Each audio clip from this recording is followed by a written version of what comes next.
தரங்கம்பாடி அருகே சிதம்பரத்திலிருந்து நாகப்பட்டினம் செல்லக்கூடிய பிரதான சாலையில் ஆபத்தான ஆற்றுப்பால வளைவு பகுதியில் சாலை குண்டும் குழியுமாக காட்சியளிப்பதால் வாகன ஓட்டிகள் அச்சமடைந்து வருகின்றனர். விபத்து ஏற்படும் முன் சாலையை சீரமைக்க வேண்டும் என கோரிக்கை விடுத்துள்ளனர்.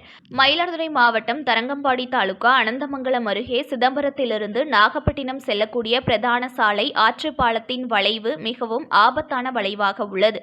இந்த சாலையில் அவ்வப்போது விபத்துகள் ஏற்பட்டு வருவதுடன் இரவு நேரத்தில் போதிய மின் வெளிச்சம் இல்லாமல் ஆற்றுப்பாலத்தில் அமர்ந்து சமூக விரோதிகள் மது அருந்துவது உள்ளிட்ட சமூக விரோத செயல்களில் ஈடுபட்டு வருகின்றனர். இந்நிலையில் தற்போது பெய்து வரும் மழையின் காரணமாக இந்த ஆற்றுப்பாலத்தின் சாலை சேதமடைந்து குண்டும் குழியுமாக காட்சியளிக்கிறது. ஜல்லிக்கற்கள் சாலை முழுவதும் பரவி கிடப்பதால் வாகன ஓட்டிகள் வாகனத்தை இயக்க முடியாமல் மிகவும் சிரமப்பட்டு வருகின்றனர். எனவே உடனடியாக சாலையை சீரமைப்பதுடன் அப்பகுதியில் மின்விளக்கு அமைக்க வேண்டும் என வாகன ஓட்டிகள் மற்றும் பொதுமக்கள் கோரிக்கை விடுத்துள்ளனர்.